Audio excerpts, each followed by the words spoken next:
ప్రభుత్వ హయాంలో అమరావతిని భ్రష్టు పట్టించారని ముఖ్యమంత్రి చంద్రబాబు అన్నారు.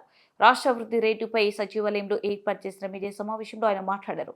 గత 5 ఏళ్లలో ఎవరికీ స్వేచ్ఛ లేకుండా చేశారని, పారిశ్రామికవేత్తలు రాష్ట్రం వదిలి పారిపోయేలా చేశారని చంద్రబాబు విమర్శించారు. ఆంధ్రప్రదేశ్కు పోలవరం జీవనాడి. గత ప్రభుత్వ హయాంలో పోలవరాన్ని గోదావరిలో కలిపారు. సంపద సృష్టిస్తాం, ప్రజల ఆదాయం పెంచుతాం. అభివృద్ధి వల్ల సంపద వచ్చి ప్రభుత్వ ఆదాయం పెరుగుతుంది. ఆదాయం పెరిగితే పథకాల ద్వారా పేదరికాన్ని నిర్మూలించవచ్చు. మౌలిక సౌకర్యాలు కల్పనలో సంస్కరణలు తీసుకొచ్చా. పవర్ సెక్టర్లో సంస్కరణల ద్వారా రాష్ట్రానికి వెలుగు తెచ్చాం. ఓపెన్ స్కై పాలసీ ద్వారా దుబాయ్, హైదరాబాద్ విమాన సర్వీసు ప్రవేశపెట్టాం. హైదరాబాద్లో తొలి గ్రెయిన్ఫోల్డ్ విమానాశ్రయానికి శ్రీకారం చుట్టాం. 163 కిలోమీటర్ల మేర ఔటర్ రింగ్ రోడ్ నిర్మాణం చేపట్టాం. స్వర్ణాంధ్రప్రదేశ్ విజన్ 2047 లక్ష్యంగా పనిచేస్తున్నాం. సర్వనాశనం చేశారు, భ్రష్టు పట్టించారు.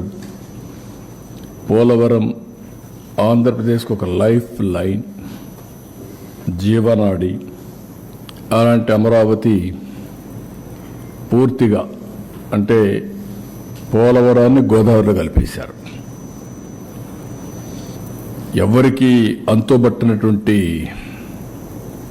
విషాదం అది. ఈ విధంగా ఒక్కోటి కాకుండా ఎవ్వరికి ఫ్రీడమ్ లేకుండా రాష్ట్రానికి రావాలన్నా ఈ రాష్ట్రంలో పుట్టిన వాళ్ళు భయపడే పరిస్థితికి వచ్చారు.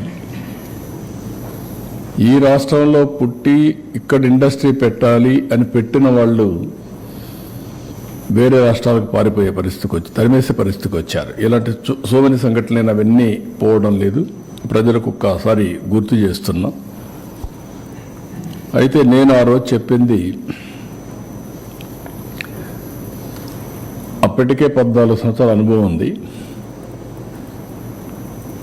చేసినటువంటి చరిత్ర ఉంది, ప్రూఫ్ ఆఫ్ కాన్సెప్ట్ కూడా ఉంది. ఒక ఐటీ, ఒక ప్రూఫ్ ఆఫ్ కాన్సెప్ట్. 95లో ప్రారంభించిన ఐటీ ఈరోజు ప్రపంచంలో highest per capita income Telugu వారికి వచ్చే పరిస్థితికి వచ్చింది.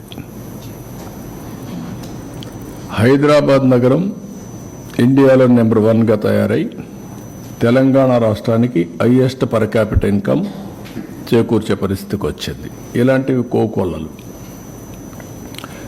ఆ అనుభవంతో నేను ఆ రోజు ప్రజలకు ఒకటే చెప్పాను, సంపద సృష్టిస్తాం, ఆదాయాన్ని పెంచుతాం. ఏదైతే సంపద సృష్టించాలంటే అభివృద్ధి జరగాలి.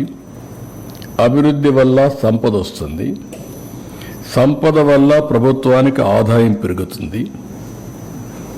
ఆదాయం పెరిగితే దాన్ని సంక్షేమ కార్యక్రమాలు పెట్టి నిరంతరం పేదరికం నుంచి పేదవాళ్ళని పైకి తీసుకొచ్చే అవకాశాలు ఉంటాయని చెప్పి నేను చాలా సందర్భాల్లో చెప్పాను. చాలామంది కూడా అన్నారు, ఇవన్నీ ఏంటి అవి ఇవన్నీ మాట్లాడారు. నేను నమ్మిన ఆర్థిక